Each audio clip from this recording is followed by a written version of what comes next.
Hello students मो रंजिता आपन को स्वागत करुच्ची मोर यूट्यूब चैनल लर्न ब्राइट को। एक्चुअली मोर 2 दिन गैप रहीगला तो आज more chemical reaction and equation बा रासायनिक समीकरण बा समतुलर लास्ट क्लास। तो लास्ट क्लास रे आम आज डिस्कस करवा संख्यारण कौन सढ़ा अवस्था कौन तापरे मुझे मानक कही कि मोर बैलेंस रिएक्शन केमती कराहब बा समीकरण को समतुल केमती कराहब से विषय रे बा तीनोटी टॉपिक रे आज जानिबा एंड आज विषय को एंड ऑफ करवा। आज आपण मानकर लास्ट क्लास ए टॉपिक रो लास्ट क्लास बुझेला। तो फर्स्ट ऑफ ऑल जानिबा कि हमें संख्यारण क्या कहुए। संख्यारण माने कौन? संख्यारण माने होची गोटे जिनसटे माने तार सौंदर्य हराइब बुझेला। गोटे जिनसटे तार सौंदर्य हराइब मानेकर जदि गोटे आमर गोटे आम जितेबाला आम गोटे नुआ जिनस आणुचे ना गोटे नुआ जिनस आणुचे तार ब्राइटनेस थी से बहुत चिकण गोटे जिनस हो माने लोह निर्मित जिनस आम कि भी जदि आनिबा फर्स्ट न्यू जिनस सुंदर होइतिबो किंतु से जदि किछि दिन रहिजिबो बा किछि दिन रहिजिबो बा कि आम जदि बाहर ताकू पकई दबा तार कौन होबा ना तार उपरे गोटे प्रलेप सृष्टि हो बुझेगा। जिते बड़े से समस्त संस्पर्श में आसब जल संस्पर्श में आसब वायु संस्पर्श में आसब सेटा हूँ कौन गोटे लोहित बादामी रंगर कलरटा मन रख लोहित बादामी बुझेगा। लोहित बादामी रंगर गोटे प्रलेप हो तो ताकू आम कहवा आम नॉर्मली भी कही था पारू लुहारे कलंकी लगुच साधारणतः आम समस्ते यूज करुचे डे टू डे लाइफ रे गोटे जिनसर लोह निर्मित जिनस किछि दिन बाहर पड़गला सेटा कलंकी होगला आम समस्त कहे अरे जिनसटा तो कलंकी लगी जाऊँगी बुझेगा सेटा हूँ कलंकी लगिला बोली कहवा। तो संख्यारण कौन? संख्यारण हूँ जितेबाला गोटे धातु ताको घेरी रही उपादान गोटे धातु ताको घेरी रही उपादान सहित रासायनिक प्रतिक्रिया करे कि कौ उपादान सहित रासायनिक प्रतिक्रिया कर से जलीय बाष्प हो कि अम्ल हो जहाँ सहित रासायनिक प्रतिक्रिया करे तार सेतेबेले धातुटीर क्षय घटी थाए माने से देखा न्यूटा जमी आसीला से ओल्ड हो सारापर बा किछि दिन रही सारापर तार सौंदर्य हराइबा ता उपरे गोटे प्रलेप सृष्टि हो जेकोसी धातु होना कहीं तो ताकू आम संख्यारण बोली कहवा बुझेला।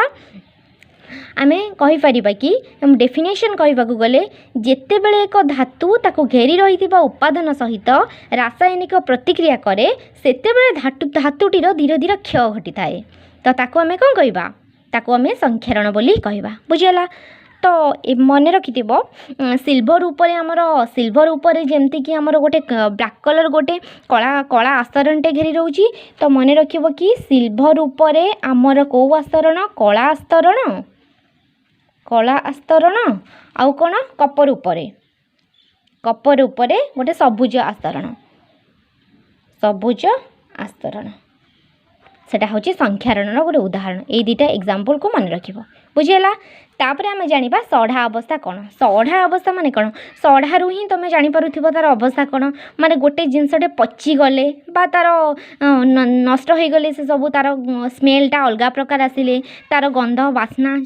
परिवर्तन घटले तो ताको आम सढ़ा अवस्था बोली कहवा बुझेला। आमर डे टू डे लाइफ रे आम विभिन्न प्रकार आम बहुत दिन रही जाइथिबा खाद्य को आपण माने तो समस्त सुंगी थे जदि अधिक दिन खाद्य रही जाइछि 2 दिन 3 दिन सेटा अलग प्रकार गोटे स्मेल आसे तो ताकू आम कौन सढ़ा अवस्था बोली कहवा कि जेमती कि आमर सेटा केमती आसे सेटा वायु संस्पर्श में आसिले बुझेला माने गोटे जिनस को आम रखीदेले वायु संस्पर्श में आसला तो ताकू आम सेटा हूँ जारित हो जाए जहाँफल सेटा हूँ कौन गोटे माने स्मेलटा तांकर गोटे अलग प्रकार आसे बुझेला। आ जो पदार्थ जारण को निरोध करे बुझेला माने सेटा जारित होबाकू दिए नाही आमे जारित केतेबेले हुए जेतेबेले से वायु संस्पर्श में आसे से जारित हुए किंतु जेतेबेले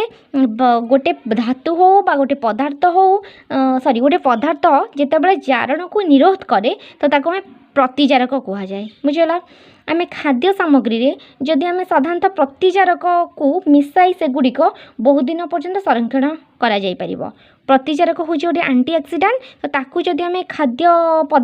सामग्री रे बा साधारणतः आम प्रतिजारक को मिसाई ताकू आम बहुत दिन पर्यंत संरक्षण कर रखिपर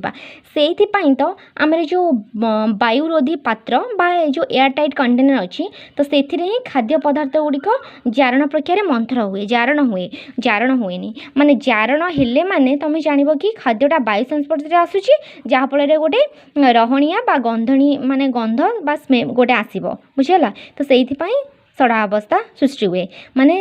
माने जारित हो जाए ताए क्या संस्पर्श रे आसिले वायु संस्पर्श रे आसिले बुझिला सेटा होची सड़ा अवस्था तो आपण माने आशा करुँच कि आपण मैंने सड़ा अवस्था संख्यारण टी बुझी पारि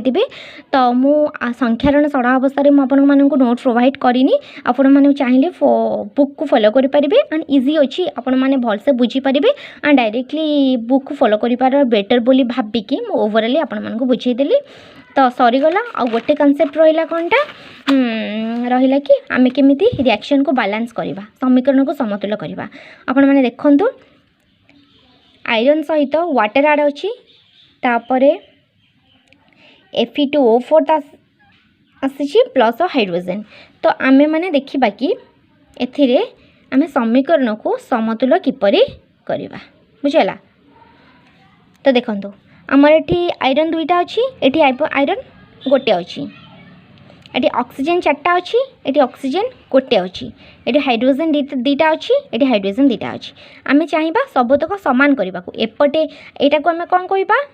कहितली प्रतिकारक एपटे होउची कोन उत्पाद